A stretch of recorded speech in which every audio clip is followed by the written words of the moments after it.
Assalamualaikum warahmatullahi wabarakatuh.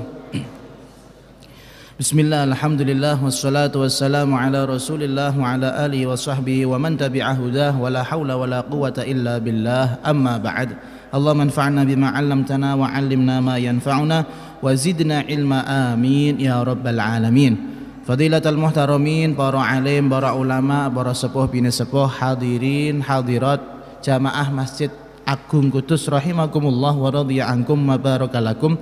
Marilah sebelum kita lanjutkan dirosah Qur'aniyah, kajian tafsir pada malam hari ini, kita terlebih dahulu untuk niat i'tikaf bersama-sama di masjid.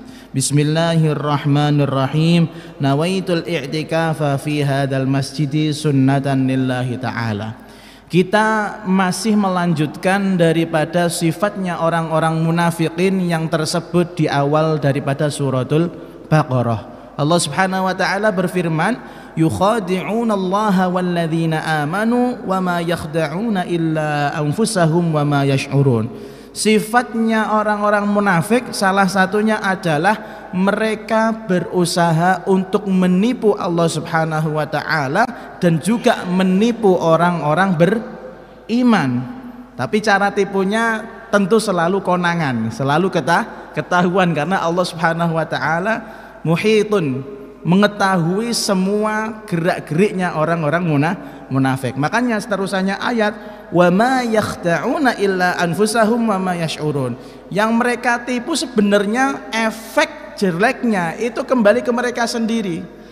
Kalau normalnya orang penipuan, orang menipu itu kan yang menjadi korban adalah yang ditipu. Kalau ini mereka menipu Allah, menipu orang-orang mukmin, menipu Rasulullah dengan mengatakan mereka beriman padahal mereka kafir, itu sebenarnya hakikatnya kejelekannya kembali kepada mereka sendiri. Lalu kemudian yang perlu kita sampaikan bahwasanya hal waqa'al khida'u fi nafsil muslim. Kalau tadi dikatakan orang-orang munafik itu pasti tukang tipu, walaupun efek jeleknya apa? Kembali ke diri mereka sendiri. Pertanyaannya, apakah orang-orang muslim seperti kita pasti terlepas dari dunia tipu-tipu? Maksudnya tipu menipu lah. Apakah orang-orang muslim ini terus bisa lepas dari al-khida', perilaku menipu? Syekh Amin Al-Harari menjawab dengan jelas, yumkinu wujudu dzalika lamma qama lil amali shalih riya'a. Perhatikan, beliau mengkaitkan jawaban ini dengan masalah ibadah kita kepada Allah Subhanahu wa taala. Kata beliau, orang-orang muslim mungkin saja bisa berperilaku untuk menipu Allah. Ketika apa? Lamma qama lil amali shalih riya'a. Ketika dia melakukan sebuah amal soleh, misal sholat, misal puasa, misal haji, misal umrah dan lain-lain, tapi bukan lillahi ta'ala, tapi riyaan, untuk mencari pamer, atau dia pengen menunjukkan, wah saya ini orang baik. Jadi beribadahnya bukan untuk Allah Subhanahu wa ta'ala. Ini jawaban yang memang beliau pengen menggiring kita, jangan selalu masalah tipu menipu itu hanya masalah kita dengan orang lain, bukan. Apakah kita selama ini beribadah menipu Allah apa tidak? Dalam artian kita beribadah lillahi ta'ala ikhlas atau karena orang lain. Makanya di sini disebutkan oleh Syekh Amin Al-Harari wa fil hadithi, dan tersebut di dalam hadis bahwasanya Rasulullah sallallahu alaihi wasallam bersabda, inna akhwafa ma akhafu alaikum asyirkul asghar. Yang paling aku takutkan, sebuah dosa yang akan kalian lakukan wahai umatku, adalah syirik yang kecil. Syirik niku kalau bahasa yang paling gampangnya, orang melakukan kesyirikan berarti orang menyembah selain Allah Subhanahu wa ta'ala. Tapi di dalam Islam syirik itu ada dua, syirik akbar, syirik yang besar, yaitu jelas-jelas menyembah selain Allah, dan syirikul asghar, yang mana orang muslim bisa jadi melakukannya. Maka para sahabat bertanya, qalu wa masyirkul asghar ya Rasulullah? Ya Rasulullah, emang syirik yang kecil itu yang bagaimana ya Rasulullah? Kok ada definisi baru, syirik kecil? Qala ar-riya'u, yang dimaksud syirik kecil adalah ar-riya, pamer. Yaqulullahu ta'ala yauma yujazil ibad bi a'malihim. Nanti Allah Subhanahu wa taala di hari kiamat akan mengatakan kepada para hambanya, idhabu ilal ladzina kuntum tura'una lahum fid dunya fanzuru hal tajiduna indahum khaira.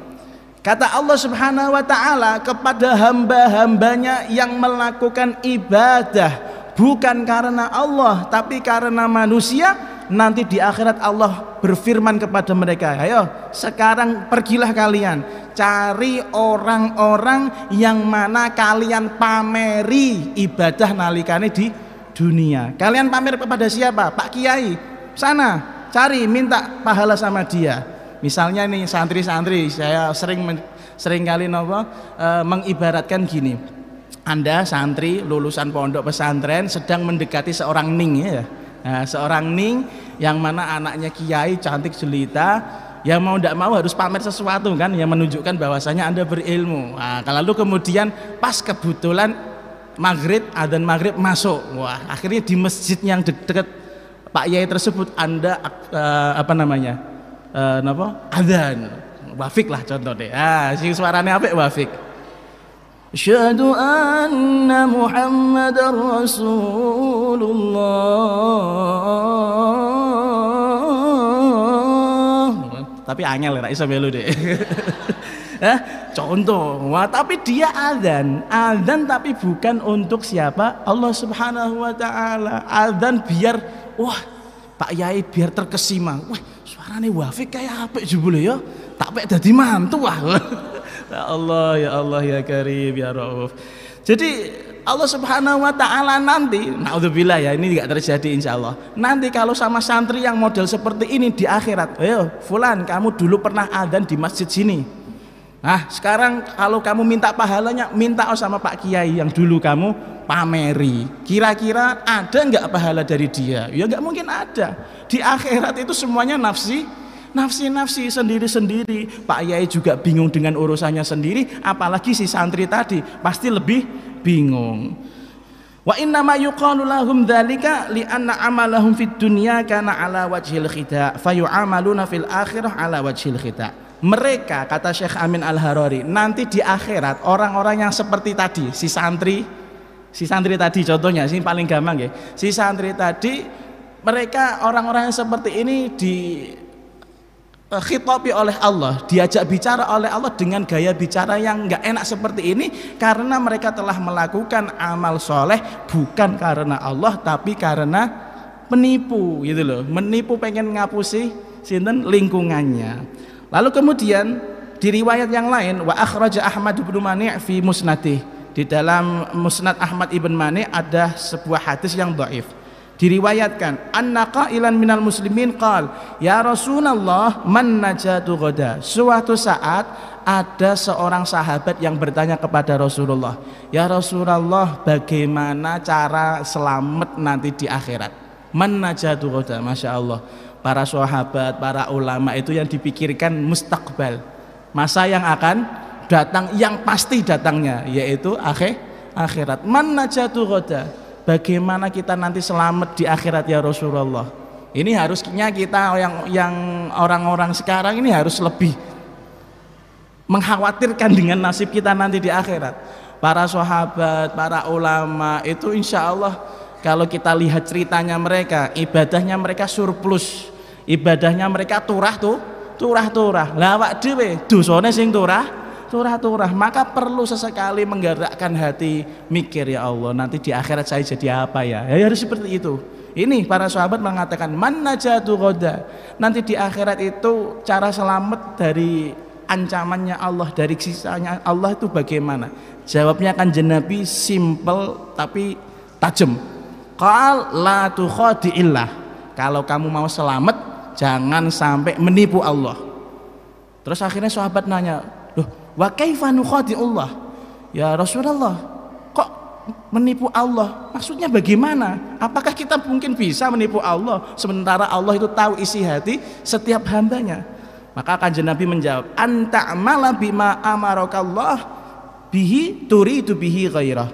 Ya bisa, yang namanya nipu Allah itu bisa ketika kamu melakukan sebuah amal ibadah yang mana kamu melakukannya bukan untuk Allah tapi untuk orang lain. Seperti tadi contoh si santri pekok tadi, tapi bukan wafik tadi ya.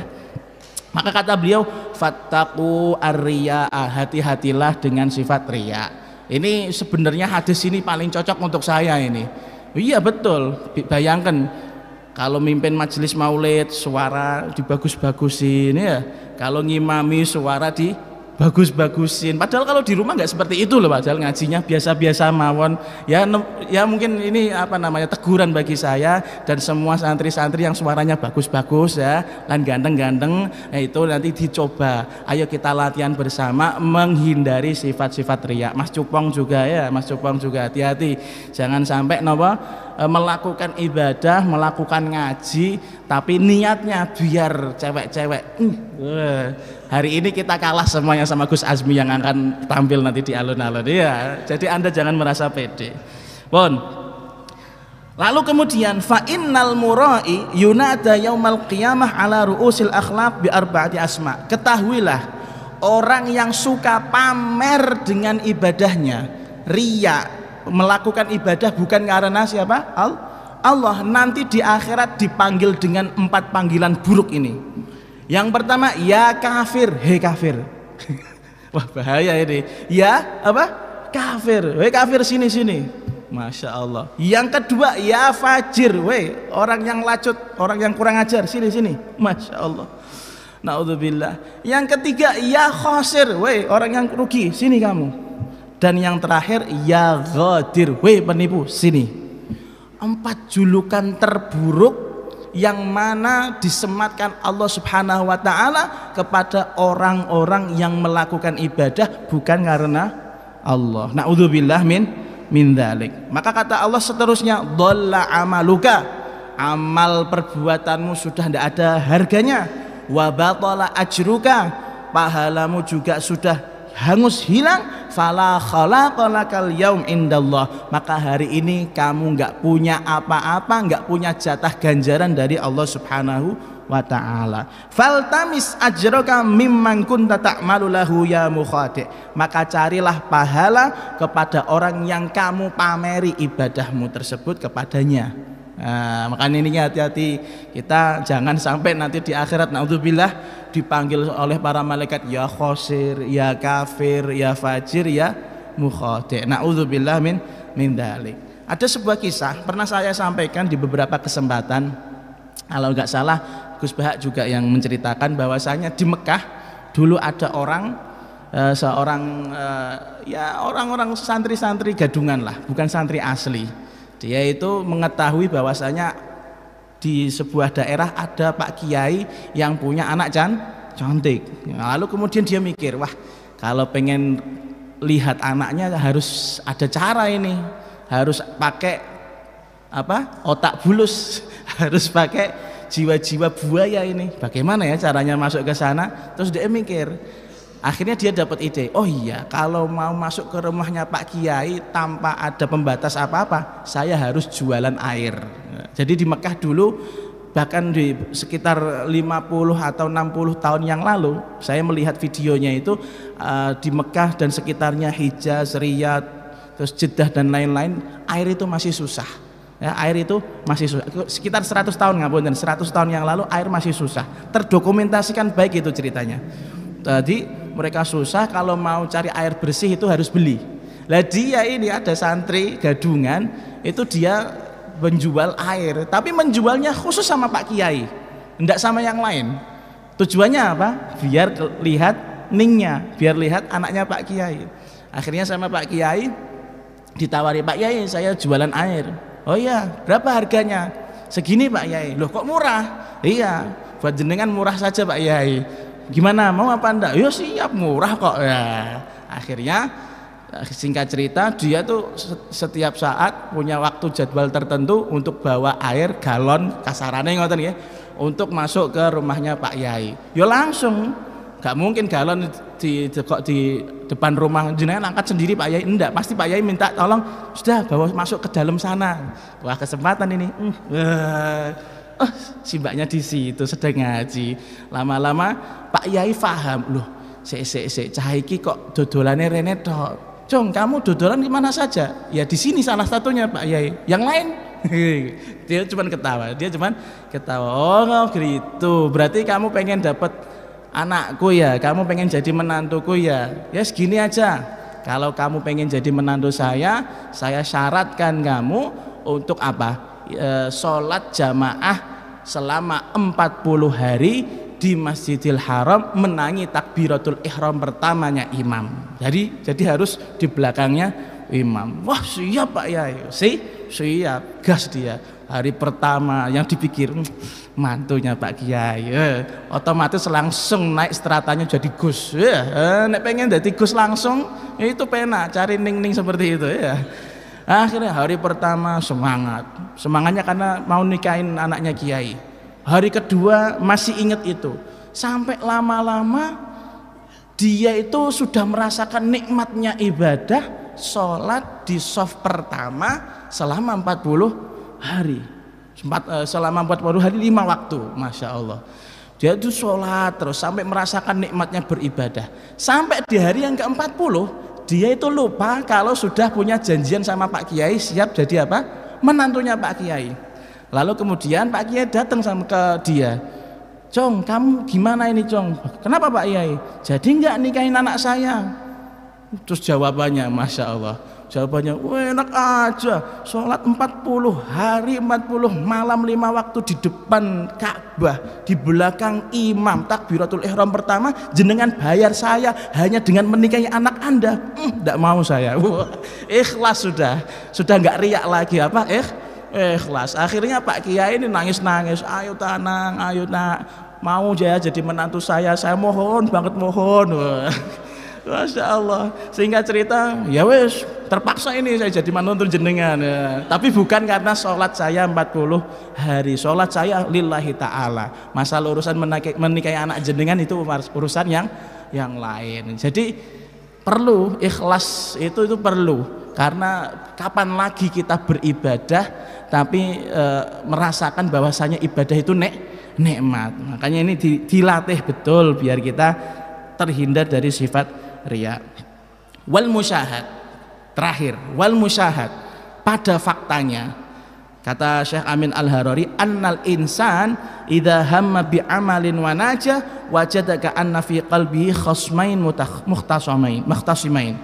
Faktanya seseorang ketika mau melakukan sesuatu, entah itu hal yang baik atau hal yang buruk, meninggalkan sesuatu yang baik atau meninggalkan sesuatu yang buruk, pasti di dalam hatinya itu ada dua sisi yang saling berseteru. Yang satu ngajak kebaikan, yang satu ngajak keburukan. Contoh paling gampang, sholat subuh, adzan subuh denger ini ya, cah nom-noman sewengi melekan ngopi mabar sama temen-temennya, adzan, wah enak turu apa enak sholat dhisik kan gitu.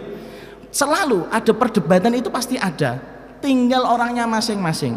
Maka kata beliau, ahaduhuma yamilu bihi ila laddah wa yasiru bihi fi tariqid dhalal wal ghiyawayah. Yang pertama, manusia itu pasti punya sisi yang selalu mengajak dirinya untuk selalu melakukan kemaksiatan dan kesesatan, menikmati kemaksiatan. Ya kayak tadi, enak itu urus apa sholat, contoh gampangnya saja. Tapi wathanihima ya'muruhu bisair fit tariqil qawim wa yanhahu 'anit tiba'in nafsi wal hawa. Di sisi yang lain itu pasti di dalam hatinya mengajak dirinya untuk melakukan kebaikan, untuk melakukan ketaatan, meninggalkan semua jenis kemaksiatan. Maka dari itu mari kita latih sisi yang baik ini tadi. Ini diikuti terus. Jangan sampai mendengarkan sisi yang buruk. Anda tuh pasti tahu hal ini baik atau buruk, itu pasti tahu secara apa ya, naluri, rasanya kok gadek ya melakukan seperti ini, kok gak enak ya, itu pasti tahu.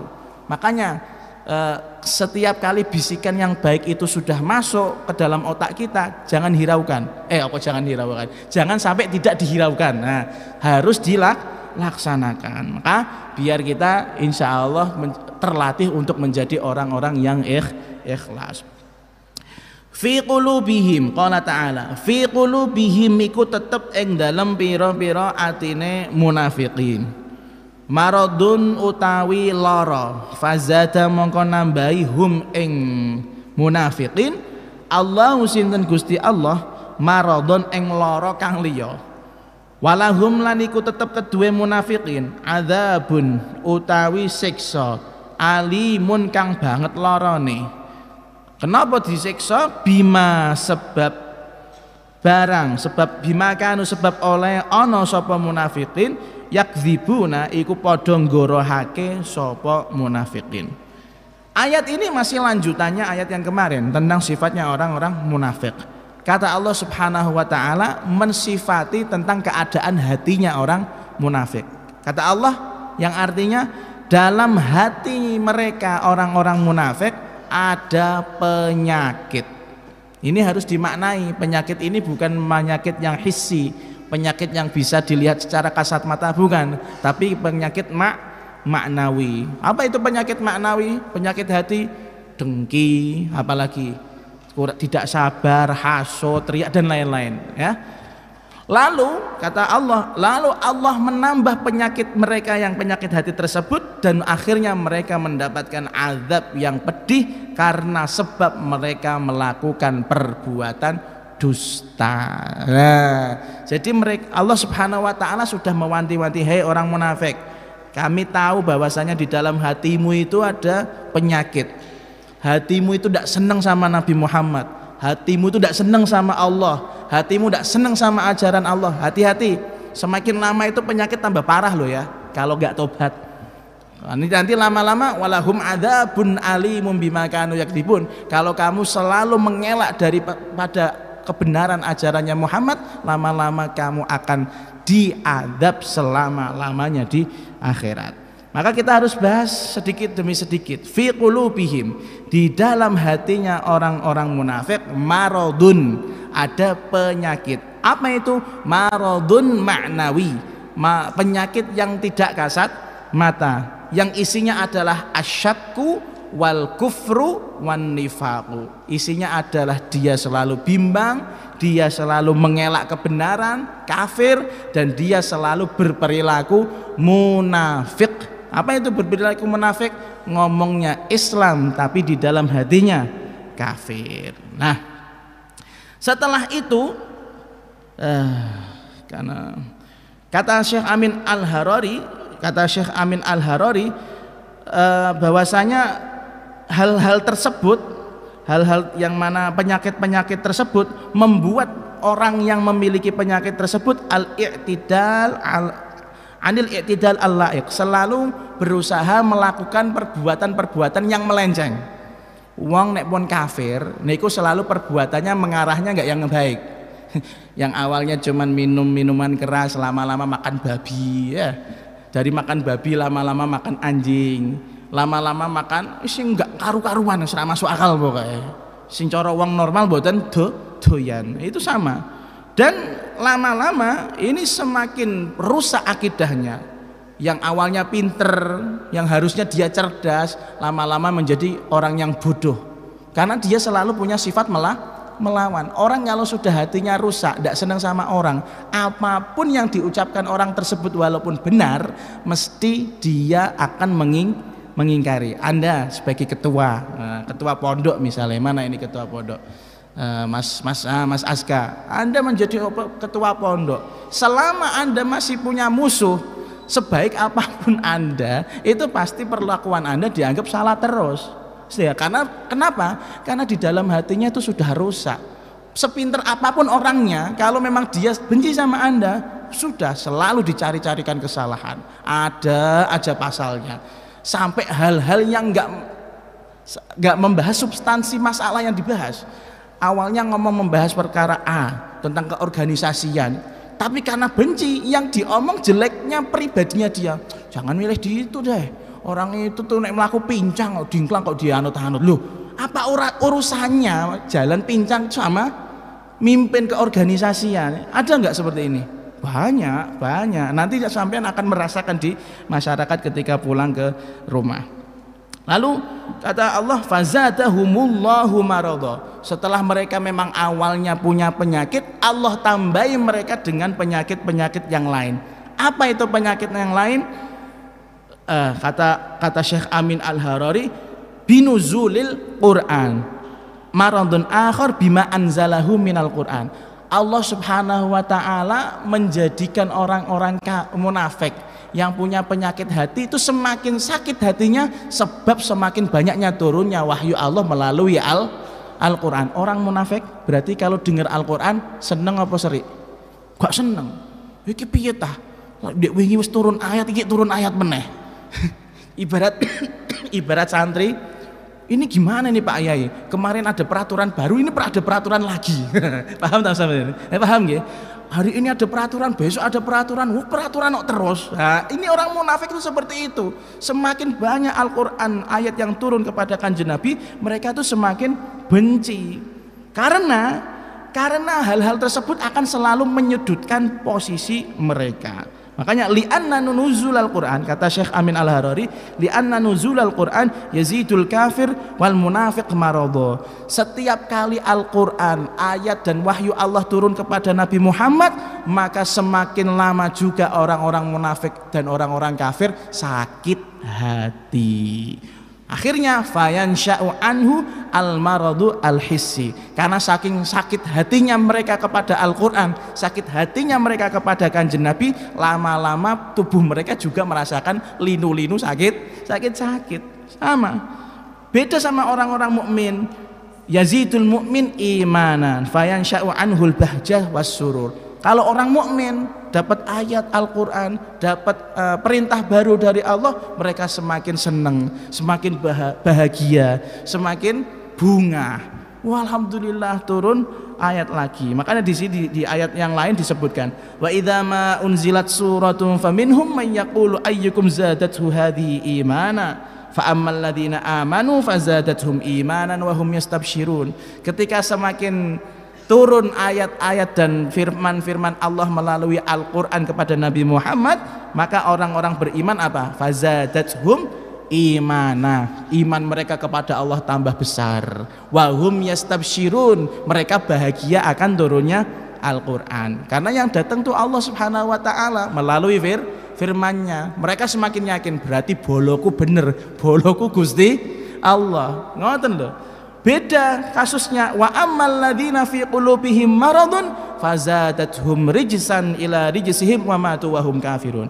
Adapun orang-orang yang di dalam hatinya ada penyakit hati, mereka sakit hati sama Kanjeng Nabi, mereka sakit hati sama Islam, pasti semakin turun ayat, turun wahyu, turun syariat, mereka semakin kotor hatinya, semakin risih jijik hatinya. Akhirnya wa matu wa hum kafirun. Kalau matinya dalam keadaan kafir, sengit, gak seneng sama Islam, gak seneng sama ajaran syariat. Lalu kemudian alasan yang kedua, kenapa semakin turun Al-Quran, turun ayat kepada Kanjeng Nabi membuat orang-orang munafik semakin sakit hati? Karena di antara surat yang diturunkan oleh Allah Subhanahu wa taala, kata Syekh Amin Al-Harari, wa yuhtamalu aidan bima anzalahu fi haqqihim min fadihatihim khususan bi surati Taubah fa innaha tusamma al-fadihah. Karena di antara ayat atau surat yang diturunkan oleh Allah kepada Kanjeng Nabi itu ada satu surah, ada satu ayat yang namanya suratul Taubah, terkenalnya dengan suratul Fadihah. Al-Fadihah ini kalau saya maknani gampangnya niku napa nggih? Menyingkap aib. Siapa yang disingkap aibnya? Ya aibnya orang-orang munafik. Ada surat khusus At-Taubah disebut dengan nama yang lain adalah suratul Fadihah. Itu kemenangan mereka ini orang-orang munafik si fulan disebutkan di dalam Al-Quran. Gimana rasa malunya mereka saat itu? Bayangkan ya, Anda di situ, bayangkan pikirannya orang munafik. Semakin lama Al-Quran turun, ini syariat tambah ketat, nggak boleh ini, nggak boleh itu, harus ada ini, harus ada itu, harus ada zakat, harus ada haji, harus ada puasa. Tambah lama kok ajaran Islam kok berat.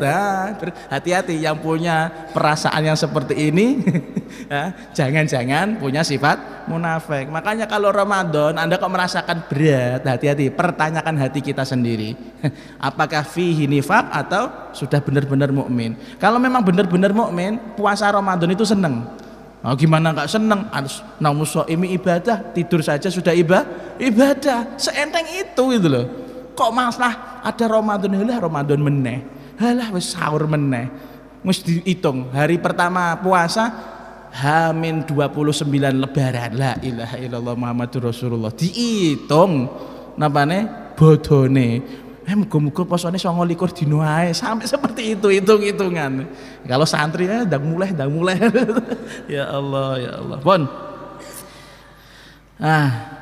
Makna daripada ayat ini, Syekh Amin Al-Harari mengatakan fazadallahu ghammahum bima zada fi i'la'i amrihi sallallahu alaihi wasallam wa rafi qadrihi.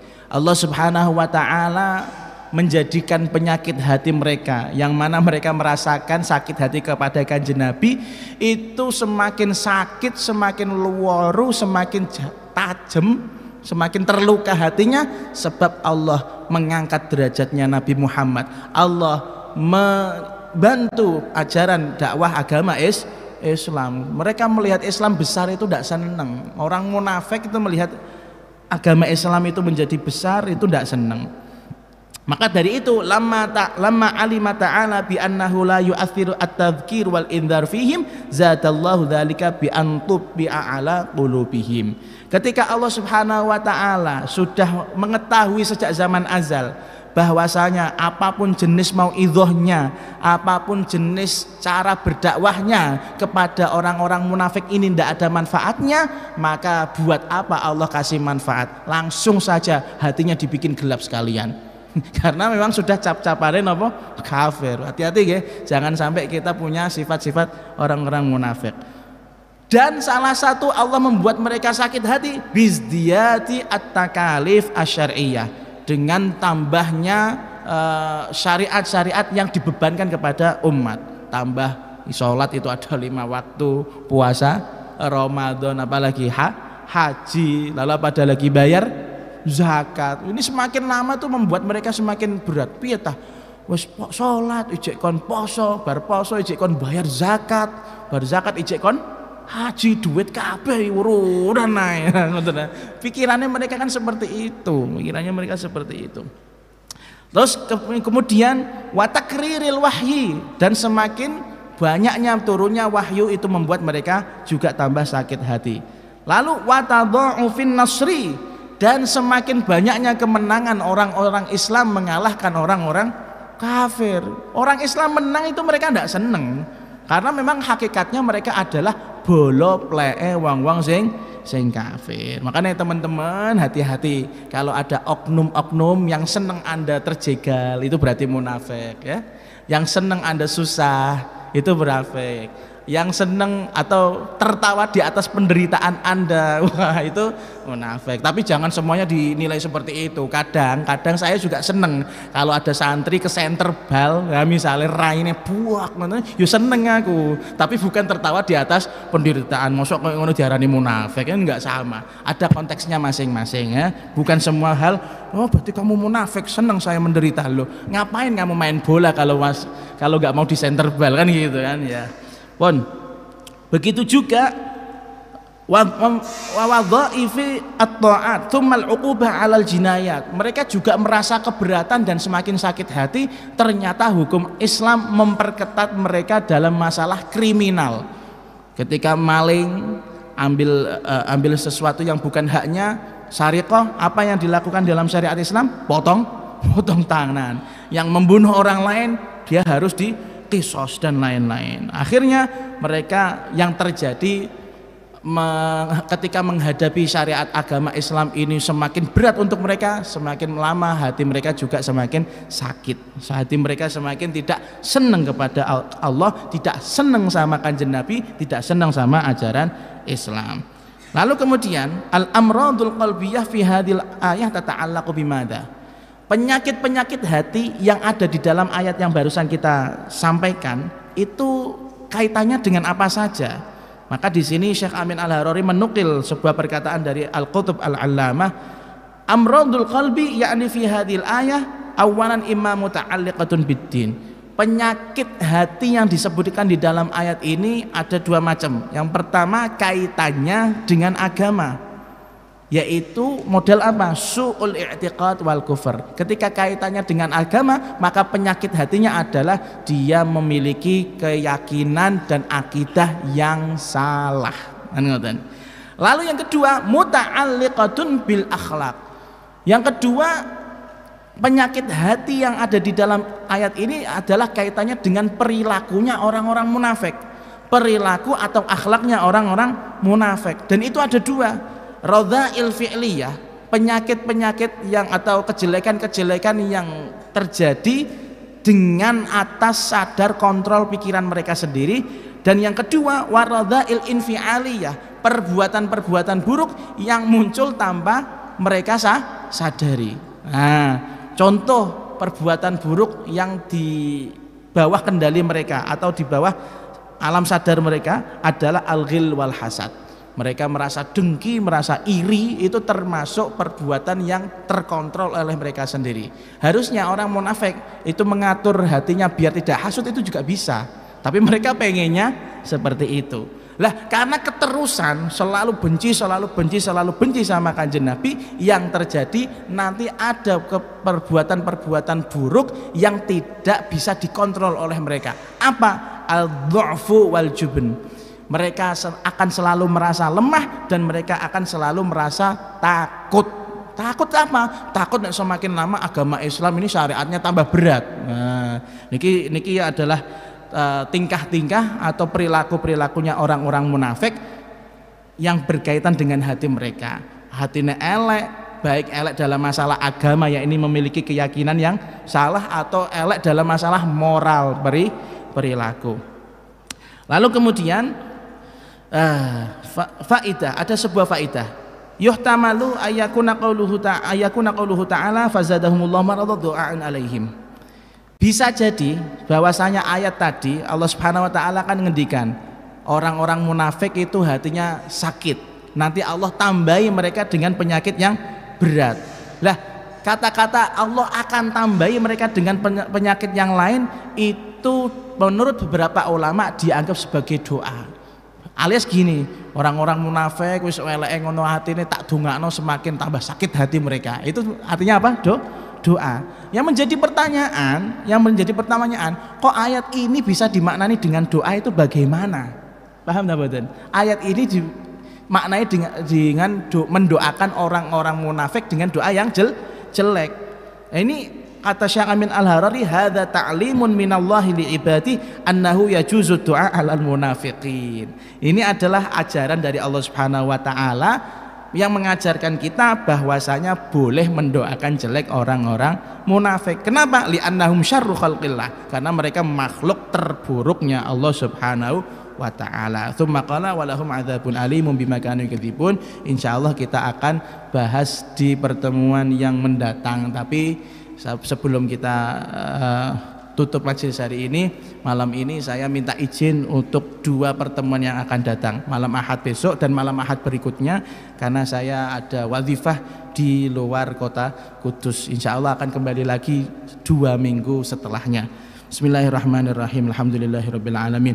Allahumma shalli wa sallim ala sayyidina Muhammad wa ala alihi wa sahbihi ajma'in. Rabbana anfa'na bima 'allamtana, rabbi 'allimna alladhi yanfa'una, rabbi faqihna wa faqih ahlana wa qarabatin lana fi dinina ma'a ahli al-qutri untha wa dzakar, rabbi waffiqna wa waffiqhum lima tartadhi qawlan wa fi'lan karama warzuqil kulla halalan da'ima wa akhilla atqiya ulama nuhdha bil khairi wa nukfa kulla syarr, rabbana waslih lana kulla syu'un wa aqir bir ridha minkal uyun waqdi 'anna rabbana kulla duyun qabla an ta'tiya nabiyana rusulul manun waghfir istur anta akraman satar wa salatullahi taghshal mustafa man ilal haqqi da'ana wal wafa bi kitabin fihi linnasi shifa wal amal kalim min syurfa wa ala sahbil masabihil ghurar Allahumma hdina bihudak waj'alna mimman yusari'u fi ridak wa la tuwallina waliyan siwak wa la taj'alna mimman khalafa amraka wa 'asak wa hasbunallahu wa ni'mal wakil wa la hawla wa la quwwata illa billahil aliyyil azim ya rabbana i'tarafna bi annana qad arafna wa annana على لظى أشرفنا فاتب علينا توبة تغسل لكل حوبة واستر لنا العورات وآمن